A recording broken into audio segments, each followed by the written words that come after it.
Chapter 11. At noon, Nick left her at the door with a kiss and an enigmatic smile. "Go do your thing, honey," he said. The door slid open, he gave a little push at the small of her back, and she moved reluctantly forward. Anne found herself in an utterly familiar environment. Mini electron microscopes, ELISA arrays, titrators, chromatographs, handheld MRIs, the works. A lab, and a well-equipped one at that. It was chilled and smelled like every lab Elle had ever worked in, of disinfectant and ozone. And like every lab she'd ever been in, it spelled order and reason in a disorderly and unreasonable world. She felt herself relaxing even before Catherine came to her with a smile and a white lab coat held over her arm. "Hi, I hope you rested well. That was some trauma you went through." She leaned forward and gave Elle a quick kiss on the cheek. As before, a rush of warmth went through her at Catherine's touch. Catherine held out the lab coat, which fit Elle perfectly. Putting on the lab coat was like putting on a magic coat of armor. Elle felt herself again, in her element again, in control again. Catherine smiled gently, and Elle had the impression she understood exactly what she felt. "Stella said she'd send breakfast up to you and Nick, did she?" Elle didn't blush. It hadn't been in any way a suggestive comment, any kind of observation about her and Nick. Catherine simply wanted to know if Elle was comfortable, had had breakfast. Elle relaxed even further. Breakfast. Well, I don't know if what this Stella sent up could really be called breakfast. Breakfast is usually coffee and yogurt, so breakfast doesn't quite cover it. I think feast would be a more appropriate term, and delicious should be in there too. Catherine's smile was blinding. "That's our Stella." "I know you're not supposed to tell me who she is," Elle cocked her head. "John seemed to think that I would know who she is if I heard her name, but I'm not up on trendy chefs. As a matter of fact, since Alice Waters retired, I don't think I know the names of any chefs at all, and certainly not a Stella." Catherine hesitated a beat. "Big secret." "Sorry," Elle said. "I guess that's none of my—" "Stella Cummings?" Catherine dropped the name like a stone in a pond, and Elle's jaw dropped along with it. "Stella Cummings, the actress?" "A legendary actress, 2-time Oscar winner, the first when she was a child, the youngest Oscar winner ever, considered one of the most beautiful women in the world. Word had it that she'd been attacked by a stalker and disappeared.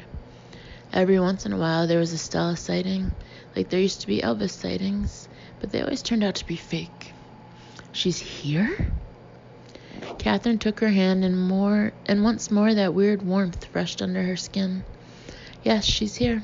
It's a long story, but the essence is that she was in serious danger, and she found refuge here. A lot of people have found refuge here, including myself. This is, for want of a better word, a community. We call it simply the Haven. We grow our own food and are almost completely self-sufficient in terms of energy. We don't need the outside world. And some, including myself and definitely including Nick, Mac, and John, are on wanted lists. It's a long story." "Nick told me some of it." "Good, and you'll understand that we want to keep our existence quiet." "Absolutely, I do too. Not to mention the fact that I had 4 men out to get me, and they would have if Nick hadn't come." Catherine showed Elle to 2 small armchairs, a surprising addition to a lab. No armchairs in Corona laboratories, that was for sure. But through the open door, Elle could see what looked like a small and very well equipped infirmary. So it was possible that the lab doubled as a place where patients could talk to the doctor. There was so much about this place that intrigued her. They sat knee to knee, both bending forward slightly. Something about this place, its beauty, the sense of order, the kindness she was being shown, and, let's admit it, Nick's presence all relaxed her. The usual reticence Elle felt with people she didn't know, and often with people she did know, fell away like an old, uncomfortable garment. Elle always gave partial accounts of herself, cutting out whole sections, and most particularly the section where she went elsewhere when she slept. Only at Corona, working with Sophie and the others, did she feel she could let her powers unfurl. Catherine managed to make her feel as if she were wrapped in a warm bubble of trust and understanding. About Nick, she said. Yes. He got what he described as a call from you last night. It was a strong and irresistible message that he felt came from you. I can tell you that he absolutely believed you called for help and that he was in a frenzy to get to you. Elle nodded. The difficult part was right ahead. She was going to have to convince Catherine that she'd somehow contacted a man who was far away. A man she hadn't seen in 10 years. She sent him a huge SOS and managed to let him know where she was without using a cell or a personal communicator, just through the magic of her crazy head. Any person on earth would consider her nuts. Elle was fully prepared to undergo a long, slow process to convince Catherine that she wasn't crazy. She just had this crazy power. All the scientific evidence she had that she wasn't a lunatic was back in the lab, so she had to replace graphs and videos with words. Elle drew a deep breath. Okay. There are a few things I'm going to have to say which you're going to find hard to believe. Really, really hard. Catherine gave a faint smile. Try me. Elle's stomach hurt and she had to consciously slow her breathing down. She knew everything there was to know about the physiology of stress and anxiety. Her body was trying to give her enough oxygen to deal with an upcoming trial. I can astrally project. It's an old-fashioned term for an out-of-body experience. I've always had this talent, ability, call it what you will. When I was a child, I used to have what I thought were very vivid dreams, and when I had my special dreams, I would wake up very tired. In my dreams, I roamed around Lawrence, Kansas, where I grew up. Sometimes I'd see my father playing poker with his buddies. Sometimes I'd see schoolmates or other people I knew. The dreams increased in frequency around the time my mother died when I was 6. Sometimes I'd have several a week.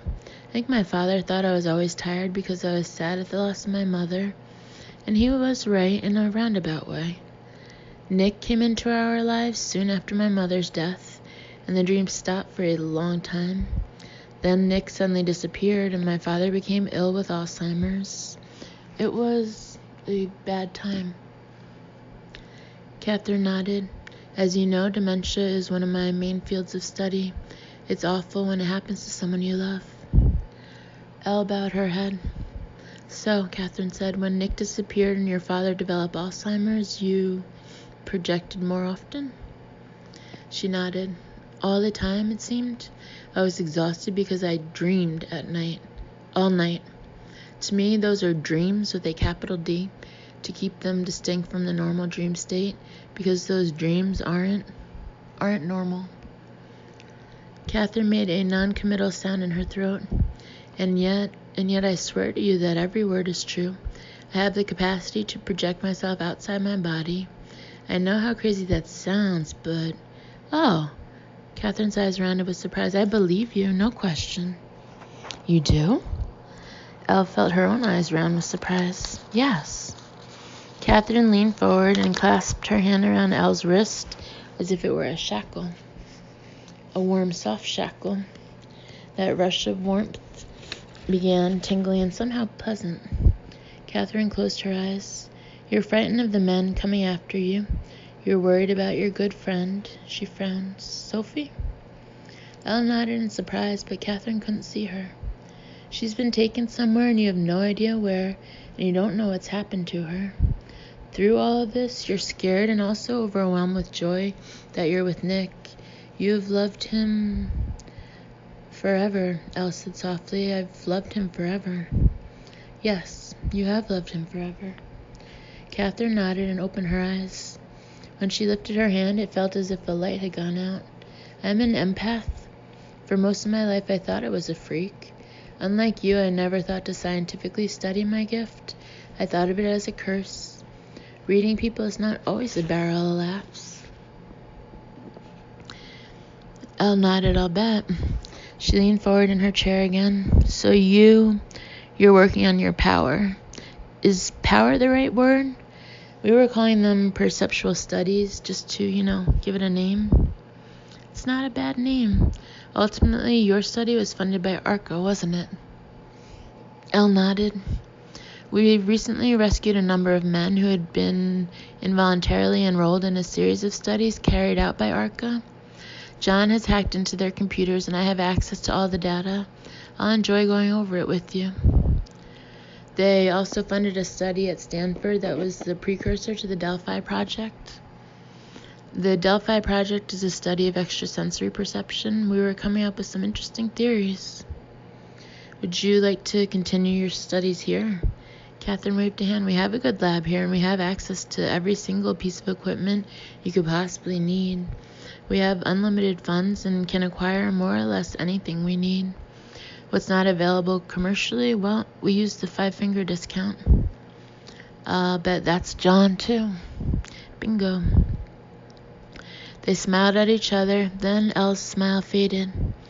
I have a lot of data with me in a pen drive, and I know where to access more.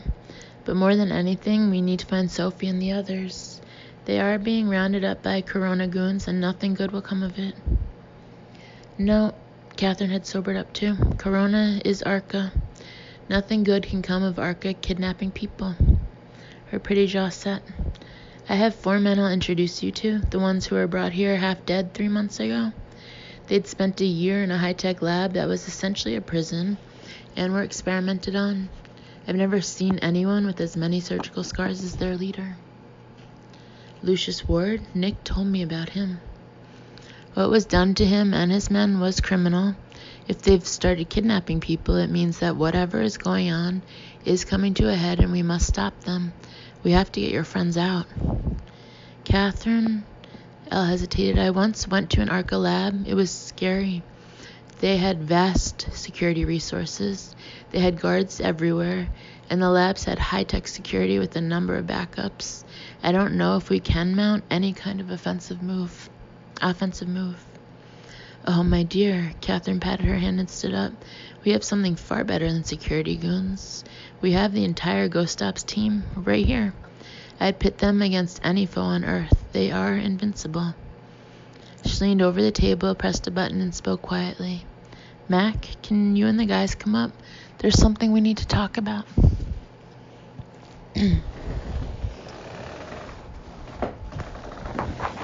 ARCA Pharmaceuticals, San Francisco.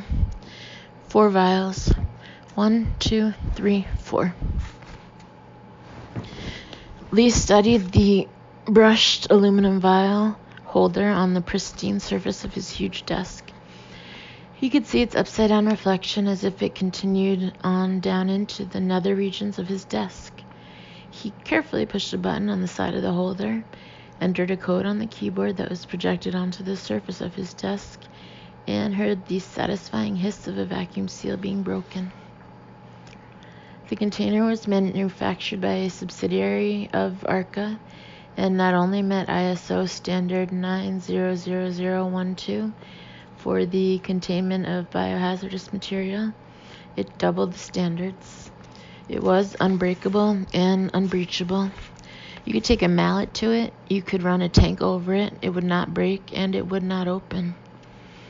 If civilization were to suddenly stop 1,000 years from now, whoever inherited the Earth, Lee's guess would be rats, would find the container intact and rub their paws over the slightly raised ARCA logo and wonder in their little rat brains what was inside. Power. That was what was inside. Immense power. Power to change the world, and it came from him. He'd done this. It seemed insane that he was about to unleash all this power and not take it inside himself, not become immensely powerful himself. The Warrior Project had gone through so many iterations, he'd almost lost hope. But then Edison himself had said that a scientist never failed. He just found the ways an experiment didn't work. Since he was a small child, torn from his homeland, China, and dragged to the country he detested, the United States, Lee had dreamed of coming back to his homeland a conqueror. It was clear to anyone who had eyes in their head that China was the world's foremost superpower now, and Lee intended it to remain so for the next 1,000 years. It was the oldest civilization on Earth and had been dormant far too long. But its long sleep was over, and now it would take its place as the leader of mankind. It would manufacture not only superior products, but superior humans, starting with him. 3 months ago, he'd gone down to the secret underground labs at Milan Laboratories, a small high-tech company Arca had purchased. He'd found it best to carry out the research Flynn was paying for in scattered small-scale labs of companies he held a majority share in. No one knew about this research, certainly not the board at Arca. It pleased him no end that he was beating American capitalism at its own game, preparing for its future destruction under its own nose. And yet, Lee's contacts in Beijing had told him that his time was running out. When Lee had first contacted his childhood friend, Xiao Yu, who had risen high in the ranks of the Ministry of Science and Technology, his friend had been enthusiastic and had taken the Warrior Project directly to the minister himself, Zheng Wei. Everyone in the ministry had been hugely excited, but the excitement waned as Lee kept coming up against problems. The science was impeccable. There had been sporadic successes, but not replicable enough to bring to Beijing. All he needed was the money to institute testing on a larger scale in order to speed the process up. He needed Flynn's money. Lee hadn't planned on showing Flynn the paranormals, but he had his hand forced. Flynn had been impressed and doubled the funding, but it was almost too late. The window of opportunity back home was closing. And that was when it occurred to Lee that he would be landing in the fatherland with a terabyte of encrypted data, a case full of vials and some video footage, nothing more. Xiao Yu was a scientist and could be trusted to break the data down and explain it, but that could take time. Days, weeks, even months. He didn't have weeks and months. He didn't have weeks and months. Time was tight, and he needed to arrive with a visibly functioning program, ready to be up and running as fast as doses could be manufactured. Manufacturing, distributing, and injecting the doses to the military would already take 6 months. They needed to start right away, and he needed to be credible right away. He himself had to be a walking advertisement for Project Warrior. So he'd started experimenting on himself in minute doses, and the results were overwhelming. He felt stronger, faster. He was stronger, faster. The other day he had clocked himself at under a 3-minute mile run. He'd never been a runner, never been an athlete, and he'd casually broken an Olympic record. He'd never felt better, stronger, more clear-headed, but it had taken months for the dosage to take effect. Speed was an issue both in the lab and in the field. The effects had to be immediate, so he'd been experimenting with a fast-acting virus as a vector. It had worked wonders on animal trials. Lee missed his soldiers fiercely. He needed special forces soldiers for the trials, but though he'd broached the subject several times with Flynn, who would have access to plenty of specimens as an ex-general, the Cretan had refused. The theory was that any special forces soldiers, either on active duty or retired, would be missed. He'd made an exception for the Ghost Ops soldiers who'd been captured because they were not on any official lists, were, in fact, officially non-existent. On the subject of more soldiers to experiment on, Flynn had been unyielding.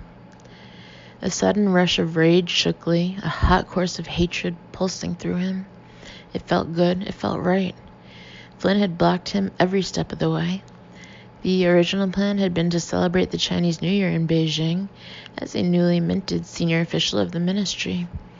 The Chinese New Year had come and gone. He'd stood in the dark in his penthouse apartment on Market Street, listening to the sounds of the annual Chinese New Year parade. And now, with the new deadlines, it was entirely possible that Flynn's hesitations and penny pinching would cost Lee his chance. The hatred felt right, felt good. He clenched his fist and imagined it curling around Flynn's fat neck, crushing the windpipe, watching with glee as that already purple face turned blue, anticipating the tiny snap as the hyoid bone broke. He could do it now, too, one-handed. He'd surreptitiously tested his grip on a dynamometer, and he'd hit 200 pounds, the most the machine could measure, halfway through the test. In all likelihood, he could tear Flynn's throat out with one hand. The thought pleased him enormously. Oh, yes, he was going to be a walking advertisement for Project Warrior. He broke the final seal on the container and watched as curls of smoke from the dry ice rose together with the central cylinder. It stopped with an audible click, gyrated 90 degrees, and the 3 vials automatically emptied into a single syringe that had been pushed up from the side. Beautiful piece of equipment. America still did this kind of thing so well, so elegantly. Lee picked the syringe up with his right hand and turned it until the hair-fine needle pointed at the ceiling. He rolled up his shirt sleeve and placed his left arm on the desktop, admiring it. His suits hid the fact that he'd developed superb muscle definition over the past month. His arm now was lean and hard, with veins carrying oxygen to the newly forged muscles. He smiled as the needle painlessly slid into the vein. Lean, mean fighting machine with a double PhD. The new dosage with the viral component, SL62, spread warmth throughout his system like a healing balm. He felt good, more than good. He felt great. A few more tweaks and they'd be ready to roll. They would have been ready 6 weeks ago if that fucker Flynn hadn't been so pissy. Lee recoiled for a second. He couldn't remember the last time he'd used the word fucker or even thought it. It wasn't him. Or at least it wasn't the old him. The new Lee could use whatever word he wanted. Fuck them. He stood up, strength infusing his system. His vision was blurred, though when he took off his glasses, he could see perfectly. It was raining outside and dark, even though it was still early afternoon. But light bloomed in his eyes, and he could make out figures in front of the ferry building, almost half a mile away. He stretched and smiled. He felt great, just great. Mount Blue. They filed into the lab one by one, Mac first, then John, then Nick. And there she was, sitting in the lab in a white coat, looking so beautiful she took his breath away. But more than beautiful, she looked right, as if she were born to be sitting in their lab in Haven. She and Catherine had been conferring, heads together, serious, but clearly in tune with each other. 2 beautiful women, though. However pretty Catherine was, she couldn't hold a candle to Elle. One dark-haired, one fair. The smartest women he'd ever met, dealing with some very nasty shit without breaking a sweat. Nick went over immediately to Elle and sat down next to her. He picked her hand up, kissed the back of it, then leaned over and kissed her cheek. He totally ignored the stunned expressions on Mac's and John's faces.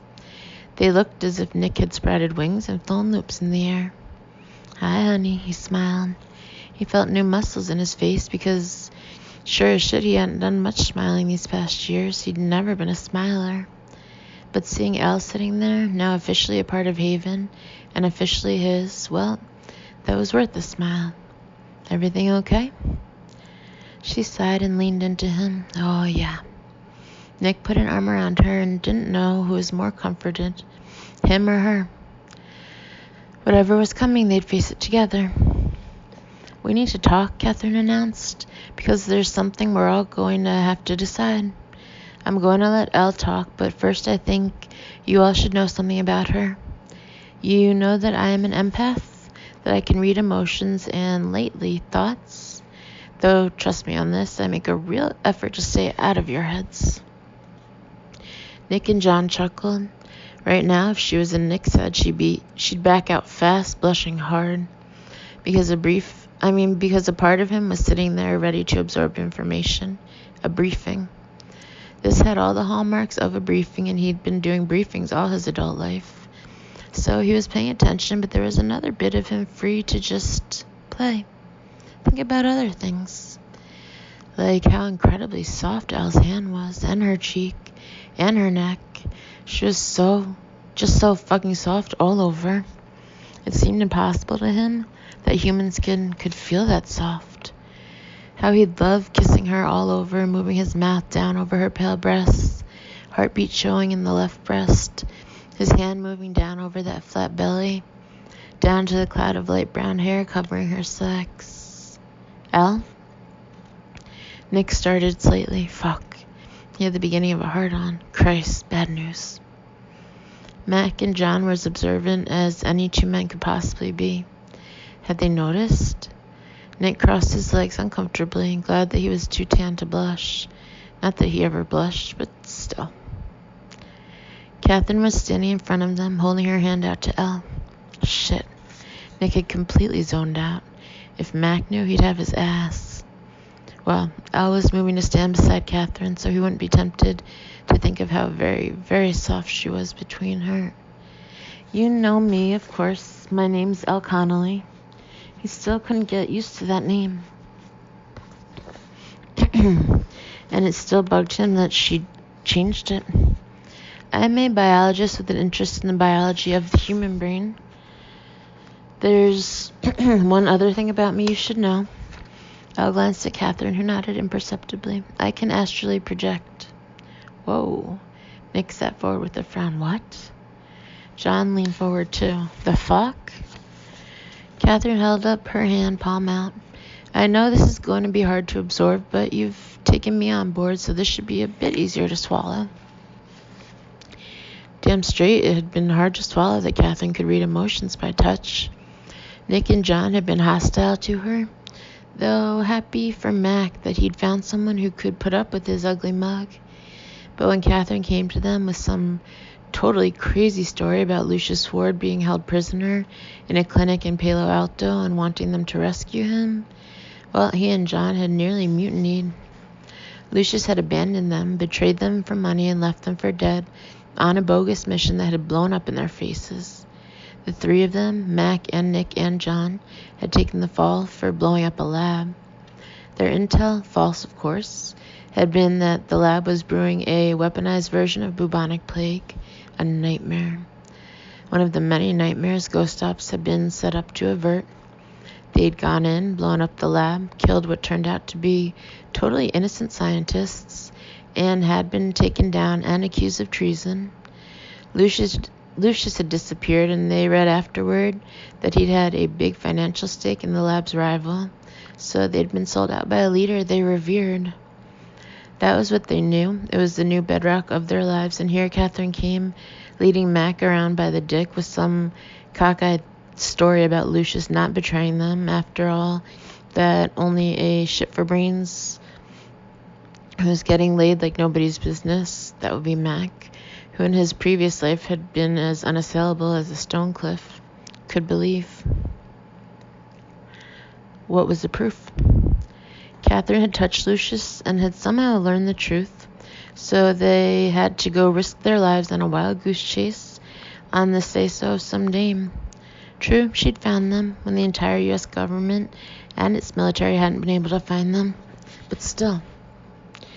Both Nick and John had been about a hair from pulling a gun and tying Catherine up, probably having to shoot Mac in the process when she touched them.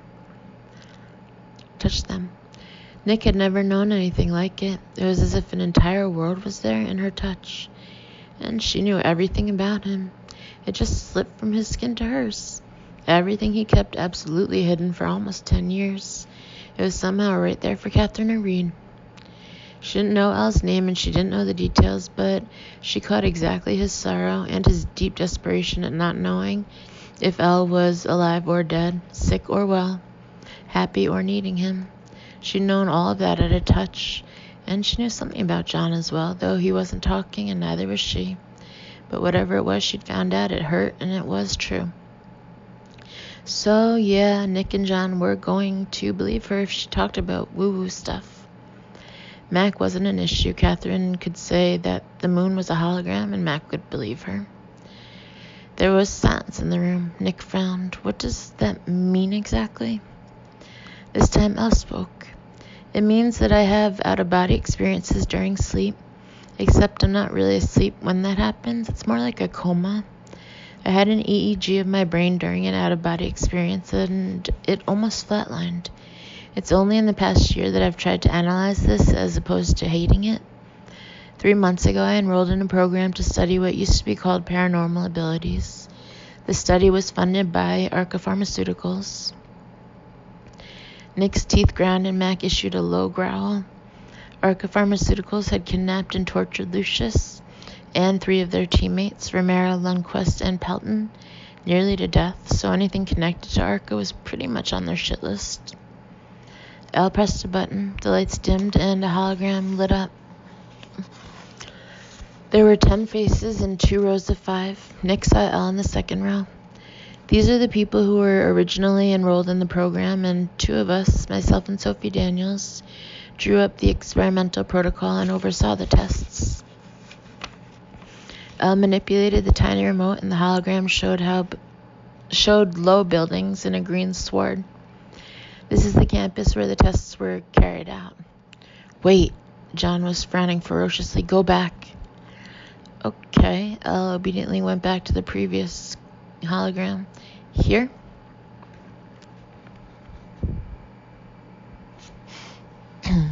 Yeah.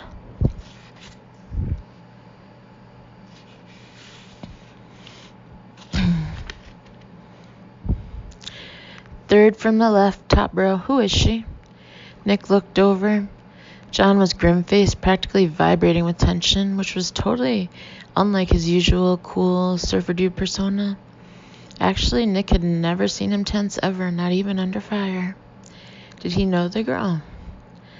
Elle smiled at John. Sophie Daniels, she's one of my best friends. We did our graduate studies together at Stanford, only she studied physiology. She had a master's in that and is working toward a PhD in virology.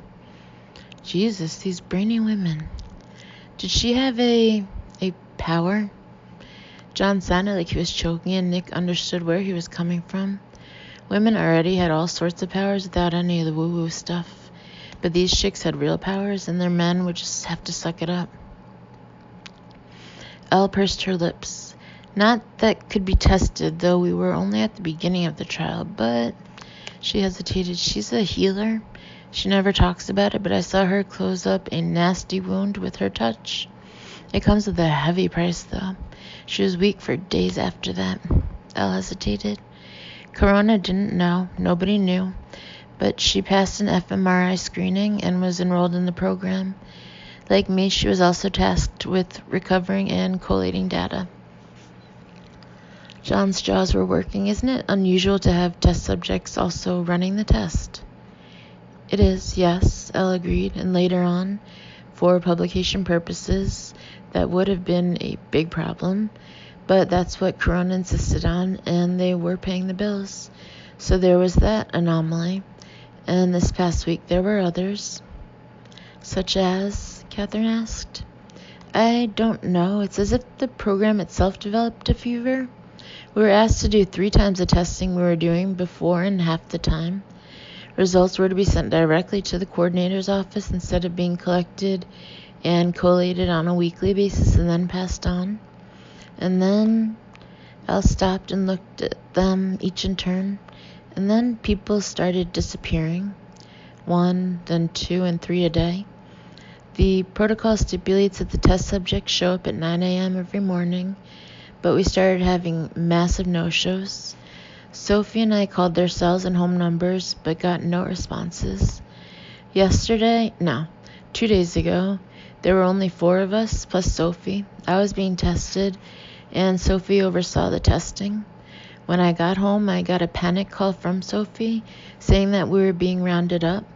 They were after her, and were coming after me. I guess you know the rest. Oh yeah, they knew the rest. Nick's fists tightened. They'd come after Elle. There were dead men walking. Elle's voice softened, became pleading. I know you guys are in hiding here. I know these people, she gestured to the hologram of 10 faces, are complete strangers, but they are not strangers to me, and they are being held against their will. and I fear that they are being hurt or worse. She drew in a deep, steadying breath. Unlike the war room, which was always kept dim, the lab was brightly lit. The overhead light lit Elle's hair into a shiny pale halo around her face, but beneath the halo was no angel's face. In his heart and his head, Nick had kept an image of Elle that no longer existed. For so very long in his head, she'd been the young, pampered girl of a wealthy father who led an immensely sheltered life.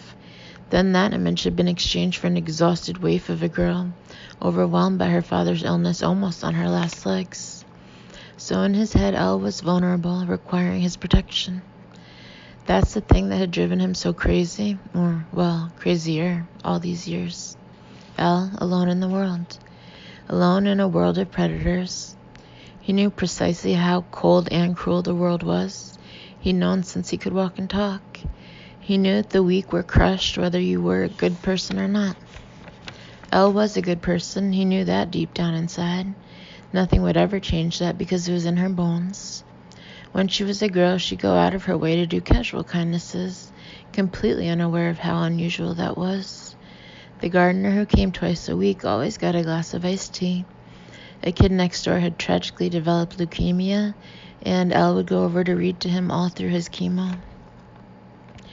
A good heart and weakness equaled disaster, danger with a loud siren attached.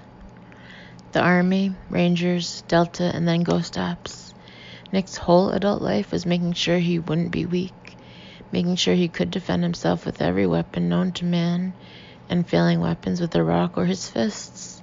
He'd had to defend himself plenty because the world was a shithole. What possible defenses could Elle muster against the world? She'd taken off with no money and no friends, and that thought had been like a spike being hammered into his head every single fucking day for 10 fucking years. The images came to him nightly. Elle, alone and penniless in some dump of a town. Elle hitchhiking and ending up in a car with a guy with a knife. Elle walking alone through the wrong part of some city, a gang of rapists trailing behind her. And always, always the image of her helpless and alone. Well, she might well have at some point been helpless and alone, but she sure wasn't anymore. The women he was looking at, it says women, I think it's a typo, woman. Looking at was beautiful, yes, but visibly smart. It was there in her sharp, light blue eyes that took everything in, there in the strong bone structure of her face, there every time she opened her mouth. Strength and discipline were in every line of her body. And shit, a PhD from Stanford. They didn't give those away in cereal boxes, and Stanford was expensive. Over $100,000 a year the last he heard. So she'd either earned that money or been given scholarships or a combo of both. Either way, she was a woman to be reckoned with. And if the idea of the pale, vulnerable waif broke his heart, this strong, confident woman melted it. She didn't need him, not in any way. She'd made her way in the world just fine without him. But if she'd have him, he was hers to the end of time. So yeah, he was in. She wanted her friends rescued. Whatever she wanted, he wanted to give it to her. I'm in, he said. Me too, Mac's deep rumble came with a nod. Oh yeah, John breathed. Elle studied the faces of the 3 men and 1 woman before her. Catherine was with her, no doubt. That in itself was a minor miracle, that she'd risked her man, Mac, for people she didn't know. Nick was with her, he'd made that clear this morning. It frightened her to think that if she ordered him into a minefield, into the pit of hell, he'd go. That kind of power scared her, and she didn't know if she'd ever get used to it. She'd been alone for so long, the idea of having a man like Nick right beside her, ready to do what she asked, was powerful but terrifying. She might be leading him and Catherine's husband and surfer dude to their death.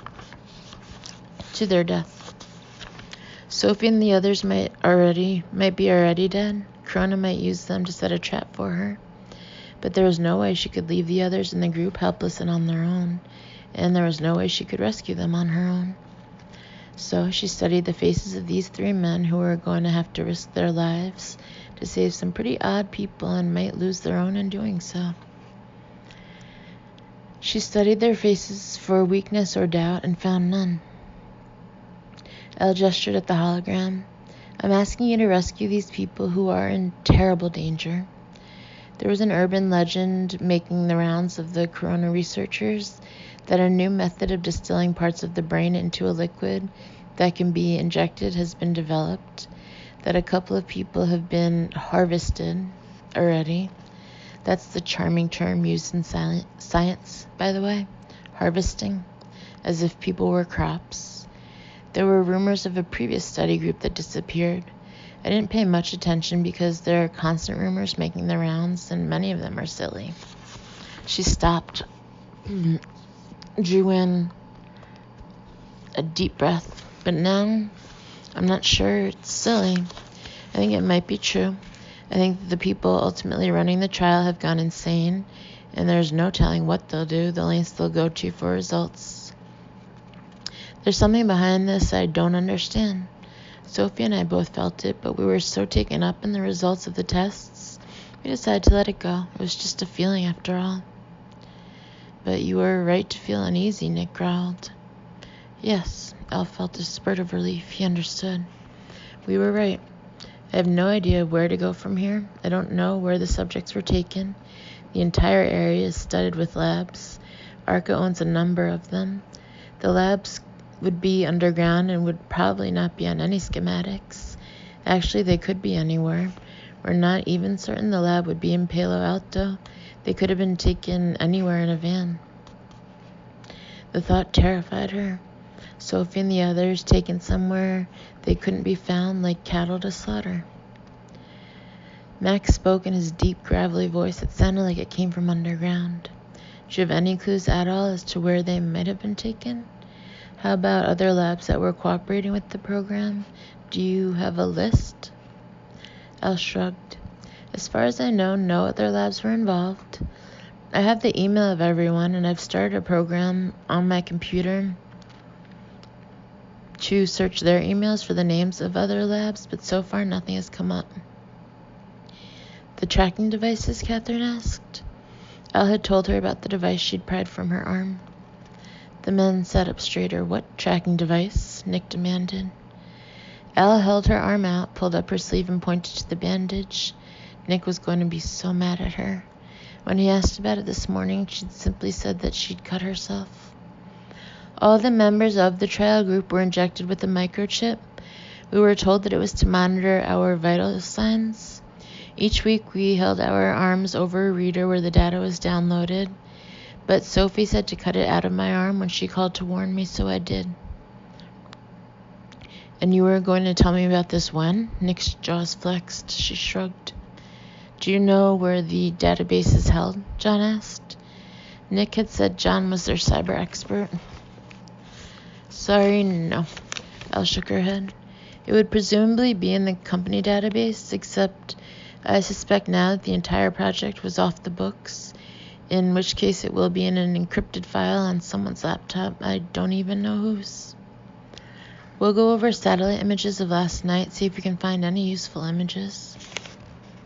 Nick looked at Mac. Do we have any drones out? Mac shook his head. Damn. Nick beat his fist lightly on his knee.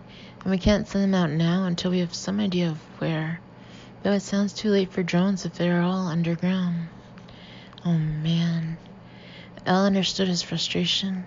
How could they rescue the group if they didn't know where they were? If the group hadn't been split up? If they were still alive? Okay, Max said decisively. I'm assigning tasks. Elle, write up everything you know, absolutely everything, and go over it with Catherine. And make sure you keep an eye on that troll of yours that's going through the emails.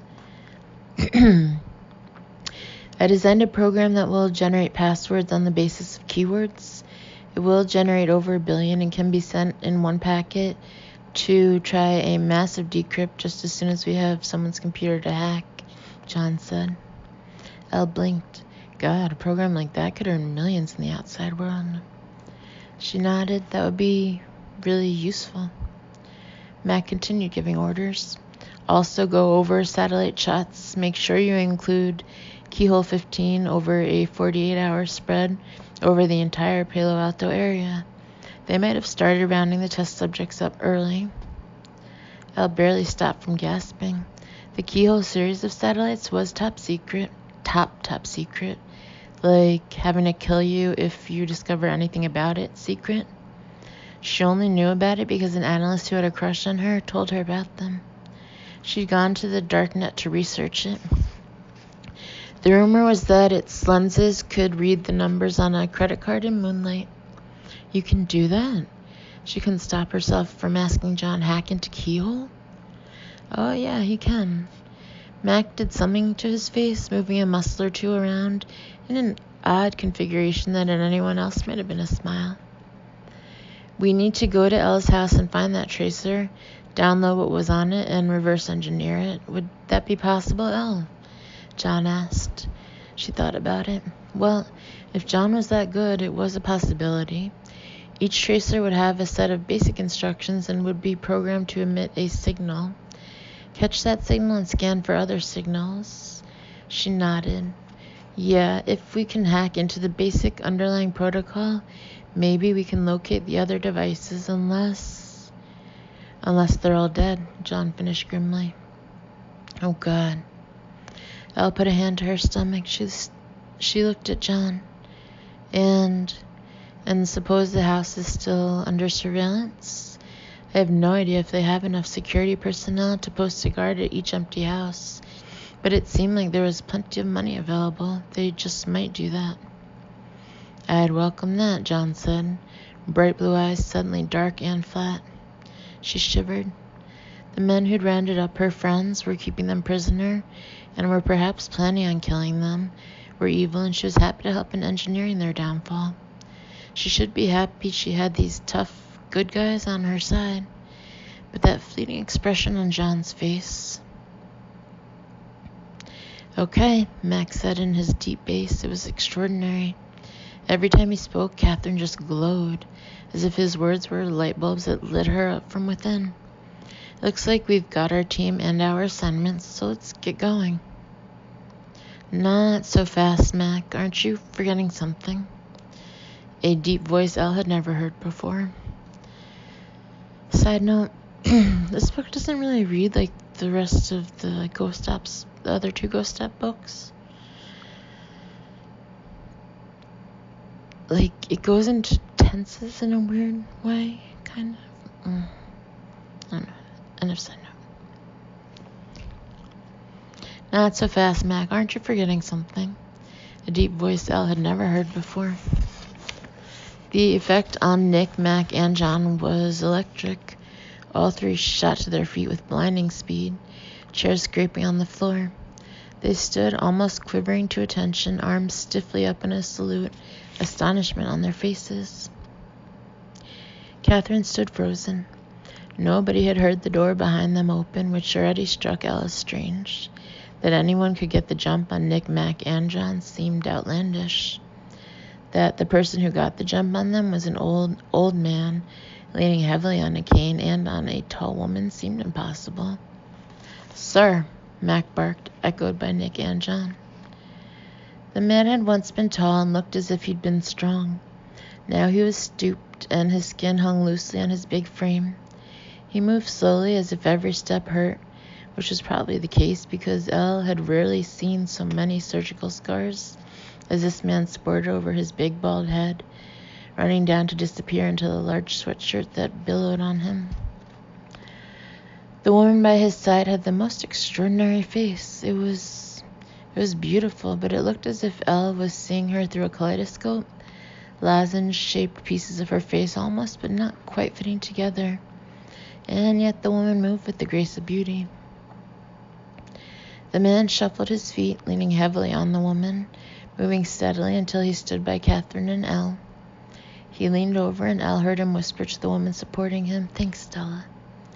She threw him a blinding smile, her face stretching in odd ways across the white lines, crisscrossing her face. His smile in return was tender. There was a flash of something there for a second, and Elle wondered if he was as old as he looked.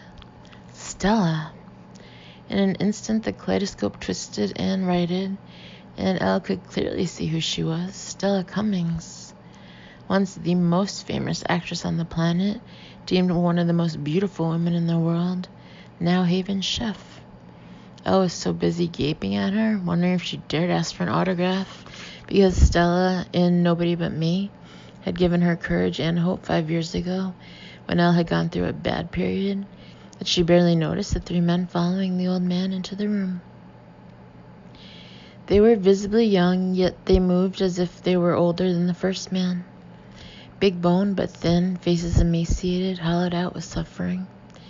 They looked like a strong wind would blow them over, but there they were, shuffling forward behind the older man, like wraiths following a ghost. Stella left the old man for a moment and crossed the room to kiss Elle on the cheek. "Welcome to Haven, my dear." Elle blushed with pleasure. Stella Cummings, kissing her on the cheek. Stella went back to the old man. A ghost of a smile crossed his face. "At ease, men," he said. His voice was hoarse, as if he didn't use it much. He had trouble articulating, but he continued, each word coming out painfully, though he didn't stop until he'd said all he wanted to say. "I understand we've got a chance to grab the motherfuckers who fucked with us." His dark eyes scanned the room, alighting on Catherine, Elle, and Stella. "Pardon my language, ladies," he said solemnly. "We're scientists," Catherine said. "I think fuckers is the correct technical term." Another ghost of a smile. For a fleeting second, Elle could see something of the man he'd been, hidden deep behind the shattered exterior. And that man had been handsome. Yes, she could see it now, and Stella saw it too. Certainly, her eyes never left his face. "We want payback," he said simply. The 2 badly injured men nodded their heads jerkily. They clearly had little motor control. "Pay back," one stuttered. He had a big, perfectly round keloid scar right over where the neocortex was. Someone had punched a sensor right into his brain. All 3 men were becoming white-faced with the strain of standing up, and the man with the sensor scar was trembling. They didn't look as if they could face breakfast, let alone a mission. She looked around. No one was saying anything about their obvious physical condition. She waited another second, but there was only silence. "Okay, she would have to be the bad guy." "That's very kind of you," she began gently, "but perhaps..." The elderly man turned his head painfully and fixed her with a look. For an instant, Elle wanted to step back. The power of that look was so great. It was a banked power, a power linked to a damaged body. But inside that man, strength and intelligence glowed and gathered. The words came slowly and painfully. "I understand there are people in their hands. They will experiment on them, and then they will kill them. I do not want to live if we can't make an attempt to rescue them, the way my men rescued us. We aren't physically capable of going on the mission with you, Mac." His already hoarse voice broke, and he hung his head down as if someone had cut a tendon. Then his head rose, and his black eyes glowed with strength and purpose. "But we are perfectly capable of manning the war room and providing intel. So we will rescue these people. Together." Hoo-yah. Hoo-yah. The chorus of 7 men's voices, all strong and true, rang out.